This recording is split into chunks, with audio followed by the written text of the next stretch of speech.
Hello everyone, I'm Bruffy1322 and this video will showcase the fastest cars in each class in GTA 5 organised by lap time to showcase the best cars to use for races. All 637 cars in the game from the 17 vehicle classes that aren't motorcycles, cycles, boats, helicopters and planes have been put through their paces on my testing track and top speed run, and we'll be seeing the best of those in the 13 raceable classes in this video. Be sure to subscribe to stay up to date on future testing of new vehicles added to GTA 5 and beyond, and check out all vehicle classes in the playlist.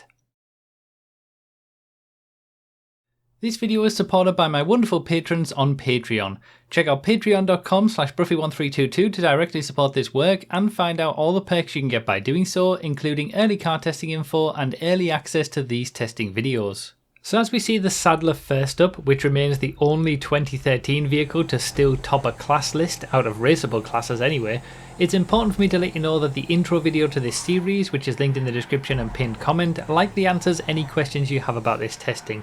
From simple things like what car upgrades are needed to maximise performance and what HSW stands for, to more complicated things like why I use off-road wheels and overall testing methodologies. Give that video a watch if there's anything you don't understand here, since everything there is assumed knowledge for this video. So the Gang Burrito tops the Vans list, with Vans being in 12th place, with the Rumpo Custom being another option, especially if you're able to wiggle boost with it. See the Vans testing video within the playlist for more info on that. Lap times then take a massive jump to be over 10 seconds per lap quicker as we see the HSW Brioso RA topping the compacts list, showing that the fastest cars in most classes these days all basically have what we used to deem to be sports car levels of performance. Sedans is up next, being the only class unsullied by HSW cars and honestly thriving because of it, with 6 cars all usable and balanced in the top tier. As you can see in the bottom left, if there are any other options beyond the fastest car for a class for racers, they will be displayed, and it also clarifies whether these options are in general or only if HSW is turned off. For example, the fastest SUV for lap time is now the HSW DiNmiTe, but there are a few non-HSW options like the Castigator that are competitive regardless of whether HSW is turned on or off. Obviously in this instance, when HSW is turned off, the Castigator then becomes the go-to choice. The SUV situation is very unlike that of coupes though, where the HSW Euros X32 is basically the only option, with other cars like the FR36 only really being usable when HSW is turned off. Some situations may suit the FR36 and the Previon, but most of the time the Euros will be the dominant car if it's allowed to be used. Tuners now, which is a subclass, but I'll still include it anyway because it's a raceable class, and we see some great balance at the top similar to what we have in sedans, completely ruined by the stupid, unmodifiable and unable to remove the livery Jester RR wide body. As you can see, the gap from this car to second place is actually bigger than the gap from second to fifth, which used to be the top of the class. Quite unfortunate. Now a bunch of options for muscle class now, especially since the top 2 HSW Vajeros, which are identical, are actually quite difficult to drive, with some of the slower non-HSW options like the Dominator GT and the Buffalo STX essentially driving like grippy sports cars rather than muscle cars. Obviously those cars become the pick when HSW is turned off, but muscle is one of the rare cases, like with SUVs really, where there's actually a good balance at the top between HSW and non-HSW cars, so there's very little point in disabling it for a muscle car race. There is a good reason to disable it for an off-road class race though, since while there are 2 options at the top of the class with the HSW Monstrosity heading the HSW Firebolt, there's 5 options at the top for non-HSW off-road racers.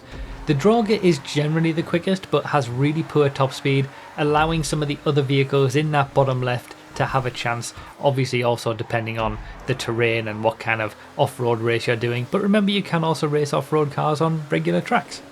The 4th fastest class in the game, if you like, if you're taking into account the fastest cars in each class, is Sports Classics, and similar to off-road, there's 2 options at the top when HSW is turned on, with the Turismo Classic being the ultimate best over the Sterling GT, but with HSW turned off you've got 4 options, although the new Uranus Low Speed does kind of eke a little bit of extra time over the others because it's just again got really good grip and just feels like an easy to drive sports car, unlike the others which are kind of unique and somewhat challenging to drive.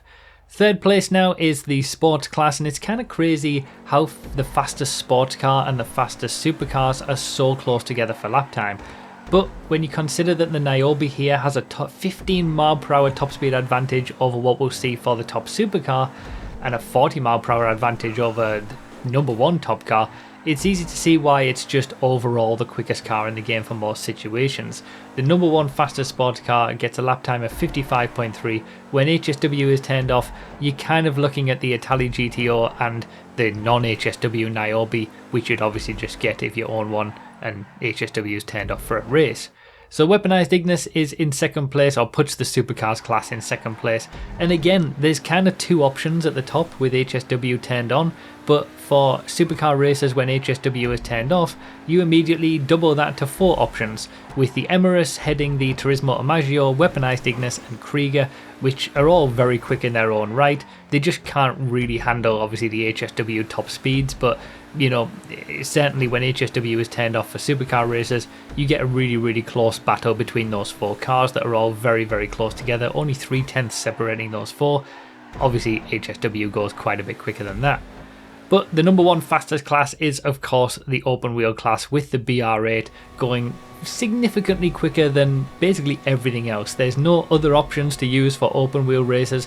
The PR4, the DR1 and the R88 are all very close together between themselves, but they're nowhere close to what the BR8 can do.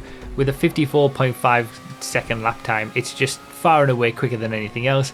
Obviously when we're talking about lap time, it's got a pretty bad top speed like all open wheel cars do. Like I said earlier, the Niobe has an almost 40 mph advantage over the BR8 in terms of top speed. So if you were just taking them on, you know, a track that has even a small amount of straights, the HSW Niobe would probably be the quickest car in the game.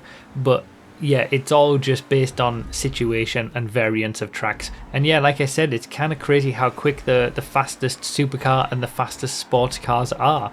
The Niobe does have that top speed advantage over the Weaponized Ignis, which is why I constantly keep saying that it is the out and out overall in most situations fastest car in the game. It's just so well rounded. But yeah, when you're looking at their lap times, there's only a 1/10.5 between them, and that just kind of shows how everything's just coalesced. You know, there's no real difference between the fastest supercar and the fastest sports car anymore, or the fastest muscle car and the fastest sports classic. You know, they all just feel like fast, grippy sports cars. Everything just feels the same. So especially, at least when you're looking at the top of the classes. But that is everything for this video. Please consider supporting on Patreon or become a YouTube member if you want to support this work and get some extra perks for doing so, such as early access to videos and other testing results. Also remember to read the description for more info, comment with your thoughts, like the video if you enjoyed or found it helpful, and subscribe for more. As always, thank you all so much for watching, and I'll see you next time.